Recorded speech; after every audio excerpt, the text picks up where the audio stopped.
meus amigos, meus irmãos, muito bom dia. Vamos aí para mais um estudo da nossa EBD online. É muito bom ter a sua participação aqui conosco e seu envolvimento no estudo da Palavra de Deus. Nós estamos aí estudando esse trimestre, sobre as epístolas para o nosso tempo. Tem sido estudos de grande aprendizado às nossas vidas. Na semana passada falamos sobre servir com alegria, baseado no livro de Filipenses.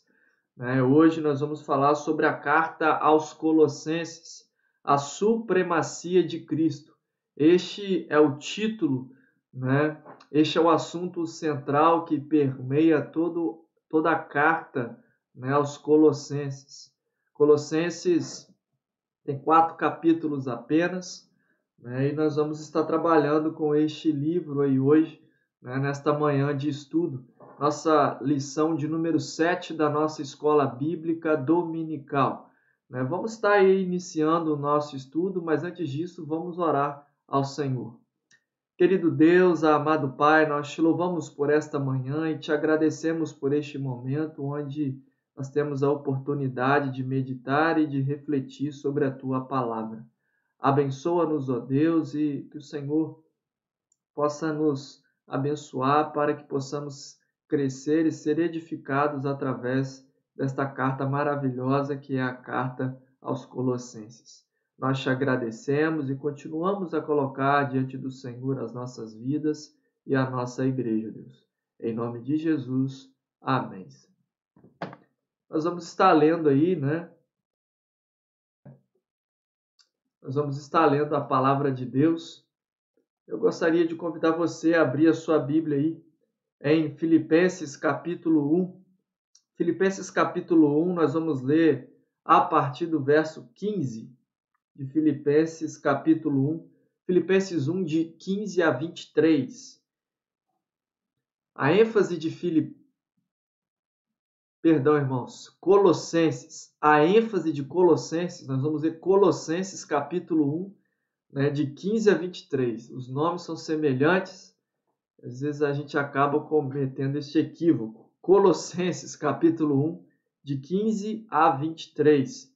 A ênfase de Colossenses é falar sobre a supremacia de Cristo, sobre a soberania de Cristo, E a partir do verso 15, a gente vai ler o texto aí agora, que diz: Ele é a imagem do Deus invisível e primogênito sobre toda a criação, pois nele foram criadas todas as coisas nos céus e na terra, as visíveis e as invisíveis, sejam tronos, sejam soberanias, poderes ou autoridades. Todas as coisas foram criadas por ele e para ele. Ele é antes de todas as coisas e nele tudo subsiste. Ele é a cabeça do corpo, que é a igreja, é o princípio e o primogênito dentre os mortos, para que em tudo tenha a supremacia, pois foi do agrado de Deus que nele habitasse toda a plenitude, e por meio dele reconciliasse consigo todas as coisas, tanto as que estão na terra quanto as que estão nos céus, estabelecendo a paz pelo seu sangue derramado na cruz. Antes vocês estavam separados de Deus e, na mente de vocês, eram inimigos por causa do mau procedimento de vocês. Mas agora ele os reconciliou pelo corpo físico de Cristo, mediante a morte, para apresentá-los diante dele santos, inculpáveis e livres de qualquer acusação, desde que continuem alicerçados e firmes na fé, sem se afastarem da esperança do Evangelho que vocês ouviram e que tem sido proclamado a todos os que estão embaixo do céu. Este é o Evangelho do qual eu, Paulo, me tornei ministro. Ele. A ênfase é Cristo nesta epístola. Já disse em outro momento que Efésios, podemos dizer que é uma carta irmã de Colossenses, dado a sua semelhança. Se em Efésios nós temos ali a igreja como corpo de Cristo, em Colossenses nós vamos aprender e ver Cristo como cabeça da igreja. E há muitas semelhanças entre essas cartas. A oração de Paulo pedindo para que aquela igreja pudesse estar enraizada no conhecimento de Cristo. Também vamos ver aí, né, as recomendações aos maridos, né, às esposas. Né? Há uma semelhança, né, entre essas cartas muito grande, e elas são chamadas de cartas irmãs dentro do Novo Testamento. A ênfase de Colossenses está, né, em mostrar a supremacia de Cristo. E para isso nós podemos dizer que o texto base é o verso 18 do capítulo 1 de Colossenses, que diz: Ele é a cabeça do corpo, que é a igreja. É o princípio e o primogênito dentre os mortos, para que em tudo tenha a supremacia. Ele aqui é Cristo, é o nosso Senhor, é o nosso Salvador. Paulo inicia aqui saudando aquela igreja, falando que o seu chamado, novamente, ele sempre é um hábito dizer isso em suas cartas, que o seu chamado é pela vontade de Deus, e ele se dirige aos santos e fiéis, né, em Cristo, que estão em Colossos. Aos santos. Santo, no sentido bíblico, quer dizer que é separado. Os santos e fiéis, aqueles que são consagrados e dedicados a Deus. Né? E falando sobre o contexto que envolvia o povo de Colossos, né? A cidade de Colossos ela ficava no vale do rio Lico, né? Na parte sul da antiga Frígia, onde hoje se localiza, onde é localizado no oeste da Turquia atualmente. Essa cidade, este vale do rio Lico, era uma região muito fértil. E a gente pode observar que a cidade de Colossos, a região de Colossos, né, estava muito próximo de outras duas cidades mencionadas aí, né, em Colossenses, né, que é Laodiceia e Herápolis. Né? Sobre isso, né, essas cidades estavam tão próximas, né, que Paulo recomenda que esta carta endereçada ao povo de Colossos também fosse lido, né, para os santos e fiéis de Laodiceia e de Hierápolis. Olha o que diz o verso 6 do capítulo 4, né, de Colossenses. Vai dizer o seguinte, né, verso 16 do capítulo 4. Depois que essa carta for lida entre vocês, façam também que seja lida na igreja dos Laodicenses e que vocês igualmente leiam a carta, né, de Laodiceia.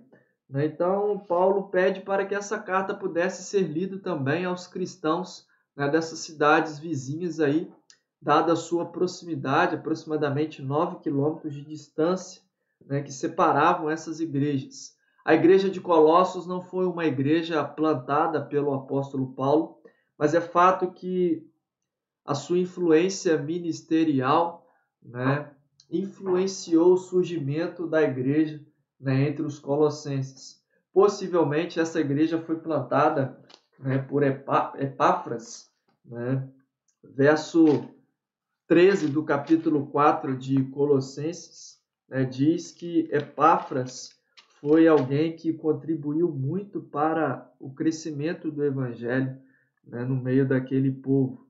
Né? Vai dizer assim o verso 12 do capítulo 4 de Colossenses. Paulo dizendo sobre Epáfras, ele vai dizer: Epáfras, que é um servo de vocês, né, e de Cristo Jesus, ele envia saudações. Ele está sempre batalhando por vocês em oração, para que, como pessoas maduras e plenamente convictas, continuem firmes em toda a vontade de Deus. Possivelmente foi Epáfras quem plantou, né, esta igreja, influenciado pelo ministério, né, de Paulo. A ênfase do livro é a supremacia de Cristo. Ele é o cabeça do corpo, ele é o cabeça da igreja.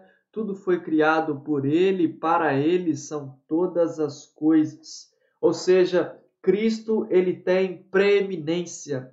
Cristo ele vai se distinguir pela sua supremacia, né? É esta a ênfase de Colossenses.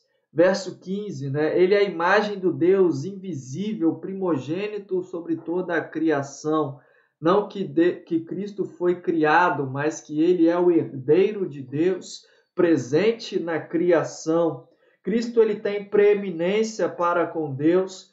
Verso 15, Cristo tem preeminência, verso 16 e 17, né, para com as coisas criadas, né? Pois nele foram criadas todas as coisas que estão nos céus e na terra.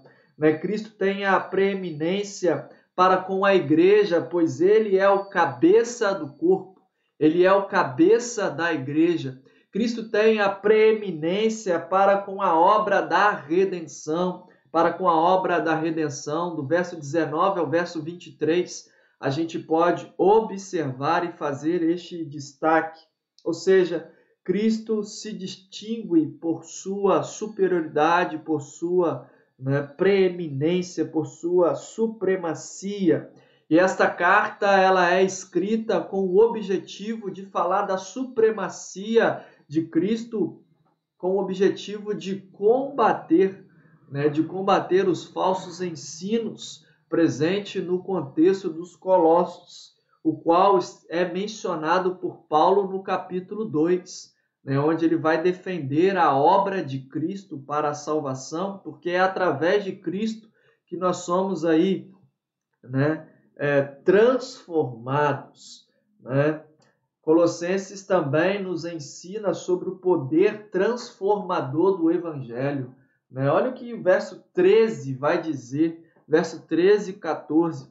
Pois ele nos resgatou do domínio das trevas e nos transportou para o reino do seu Filho amado, em quem temos a redenção, a saber, perdão dos pecados.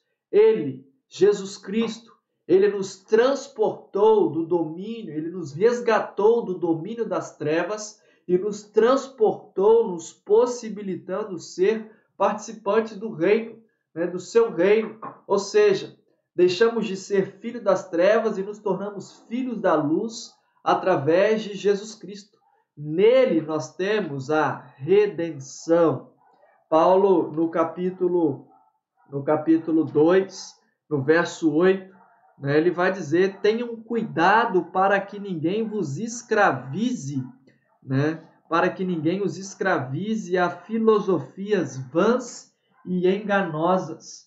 Era um risco que eles estavam ali correndo, era um risco que eles estavam ali correndo, havia perigo, perigo sobre aquele povo, perigo não de perseguição, não de perseguição religiosa, mas perigo quanto à sua doutrina. E Paulo ele se preocupa com isso, porque a gente percebe a partir do verso 8 do capítulo 2 que havia uma filosofia que negava a revelação de Deus. Uma religião legalista que ameaçava seriamente o conceito da liberdade cristã. Também há de se destacar, sobre essa questão das filosofias, do legalismo presente naquele contexto. E aí Paulo ele fala sobre a superioridade da obra de Jesus. Ele vai dizer no verso 9, ele fala no verso 8 sobre o cuidado que aqueles cristãos deveriam ter para não serem escravizados pelas filosofias vãs e enganosas. E no verso 9 ele vai defender isso dizendo que em Cristo habita corporalmente toda a plenitude da divindade. Cristo é a plenitude de Deus, aquele a quem em Cristo o cristão torna-se pleno, espiritualmente. Cristo é a realidade, Cristo é o cabeça da igreja. Então é importante ressaltarmos aqui com este propósito que esta carta ela é escrita. Paulo ele estava preso em Roma. Essa carta foi escrita na primeira prisão do apóstolo Paulo, e ele fica 2 anos preso em Roma, numa espécie de prisão condicional, pois ali ele podia receber visitas. E nessa primeira prisão, Paulo vai escrever as cartas de prisão, né, que é Efésios, Colossenses, Filipenses e Filemon. Essas são as cartas que nós a chamamos de prisão. E aí, Colossenses é uma narrativa, né, da obra excelente, né, uma obra excelente que Cristo realiza em nós. É através de Cristo que nós somos transformados, regenerados. É através de Cristo que nós temos a redenção. Versículos 13 a 20 do capítulo 1, né, nos fala sobre isso. Né? Que obra foi essa? Né? Ele nos libertou, Cristo nos resgatou. Né? É sobre esta obra que Paulo se propõe a falar. Nós somos libertos do controle das trevas, mas não simplesmente deixados em qualquer lugar. Não, né? Nós somos transportados para um lugar excelente. Nós somos transportados para o reino da luz, o reino do Filho, né, do seu amor, onde a lei que impera é o amor de Deus para conosco em nos dar abundância de vida e amor de cada crente em fazer espontaneamente a vontade de Deus, a vontade do Pai, né? Então é através da obra de Jesus Cristo, né? É através da obra do Filho de Deus, né, que nós somos salvos, que nós somos restaurados, que nós somos transformados. Né? Cristo, ele tem essa prerrogativa, a prerrogativa de ser o salvador da humanidade. Ele é o cabeça do corpo, ele é o cabeça da igreja, ele é aquele quem governa a igreja, porque ele é soberano, E já falamos aqui sobre a importância, né, do livro de Colossenses, a sua ênfase, o seu assunto central. Falamos também, né, sobre a questão do perigo que aquela igreja corria dentro daquele contexto, né? E aí Paulo escreve para fortalecer aqueles cristãos, né, a serem cuidadosos, né? Ele diz assim, no verso 23 do capítulo 2 de Colossenses: as quais têm, na verdade, alguma aparência de sabedoria, em devoção voluntária, humildade e em disciplina do corpo, mas não são de valor algum senão para a satisfação da carne. Né? Ali ele está combatendo os falsos ensinos, né? O legalismo, né? Ele está combatendo ali as práticas, né? As heresias presentes daquele contexto e os possíveis perigos que a igreja estava sofrendo com falsos ensinos. Né? No nosso estudo aqui é destacado pelo autor, né, a questão do legalismo, a questão do misticismo, né? Os falsos mestres, com pretextos de humildade, estavam ensinando o culto aos anjos, baseando-se em visões, né? Então, eles diziam que para se aproximar de Deus era preciso intermediários, anjos. Mas nós sabemos que só há um mediador. Né? O único mediador entre Deus e o homem é Jesus Cristo. 1 Timóteo, capítulo 2, verso 5, fala sobre isso. Sobre também, é mencionado aqui, citado no nosso estudo, sobre o ascetismo. Né? Legalismo, misticismo, ascetismo. Né? Então, esta é a ênfase do nosso estudo nesta manhã.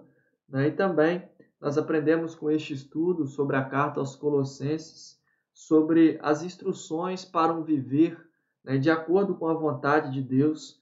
No capítulo 3, no versículo 1, né, Paulo vai dizer, olha, já que vocês ressuscitaram em Cristo, ou seja, já que vocês são novas criaturas com Cristo, ele vai dizer assim, procurem as coisas do alto, procurem as coisas que são do alto. Ele vai dizer no verso 2, mantenham o pensamento nas coisas do alto e não nas coisas terrenas. Ou seja, uma vez que vocês já experimentaram de Cristo, uma vez que vocês têm uma nova maneira de viver, de pensar, né? É necessário que vocês possam procurar as coisas que são do alto.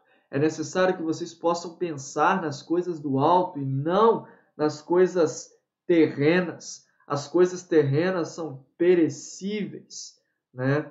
A recomendação da palavra de Deus para nós, né, é pensarmos nas coisas celestiais, nas coisas de cima, nas coisas do alto. É isso que a palavra de Deus nos recomenda, né? É isso que devemos pensar na vida em Cristo, na nova vida em Cristo, né? Vocês morreram e agora a sua vida está escondida com Cristo em Deus. Quando Cristo, que é a sua vida, for manifestado, então vocês também serão manifestados com Ele em glória. Assim façam morrer tudo o que pertence à natureza terrena de vocês, né? Ou seja, né, há um texto aqui que ele vai nos dizer, né, sobre a importância, né, de vivermos de maneira digna do Senhor. Então, irmãos, né, a pergunta que devemos nos fazer, né, o que nos impede de viver em Cristo e para Cristo? O que nos impede de viver no estilo do céu, né? Refletindo sobre isso e trazendo aqui uma palavra à conclusão deste estudo, concluindo, né? Essa é uma carta escrita a uma igreja em perigo, não perigo físico de perseguição e morte, mas um perigo de subversão dos valores mais profundos da doutrina cristã. Como aprendemos, Cristo sempre terá a preeminência, pois Ele é o Senhor por meio de quem tudo foi criado. Ele é aquele que realizou uma obra excepcional de salvação. Isto estava em jogo em Colossos. A fé estava sendo golpeada, irmãos. A fé estava sendo golpeada. Então, quantas igrejas ainda hoje estão sofrendo, né, com os mesmos ataques, com falsos ensinos, com heresias, com legalismo, né? Em muitos momentos, aquilo que cremos, né, corre perigo, né? E é importante que a gente reflita sobre isso, né, e que a gente possa, né, ter, né, uma vida cristã, embora possa parecer redundante, mas nós precisamos ter um cristianismo cristocêntrico.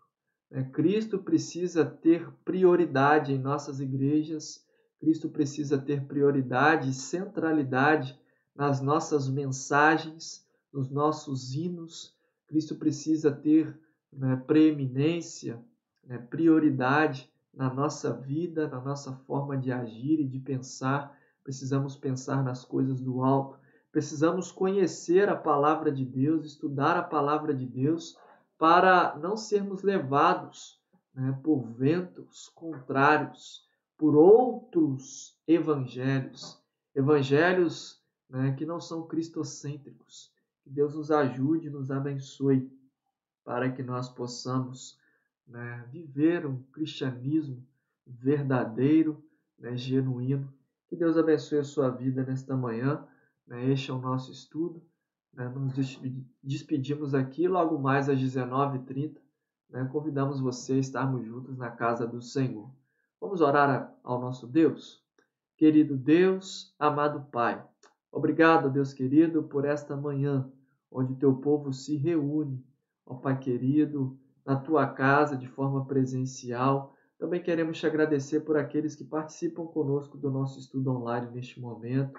Que o Senhor abençoe cada um destes irmãos e que o Senhor a cada dia mais, ó Pai querido, nos dê mais maturidade na vida cristã, nos dê, ó Pai querido, conhecimento da Tua Palavra, para que possamos permanecer firmes, que a nossa palavra, que a nossa mensagem possa ser cristocêntrica, ó Deus. Obrigado por tudo, ó Deus querido, nós a Ti oramos nesta hora, em nome de Jesus. Amém. Meu querido, que Deus te abençoe e tenha um excelente dia, em nome de Jesus.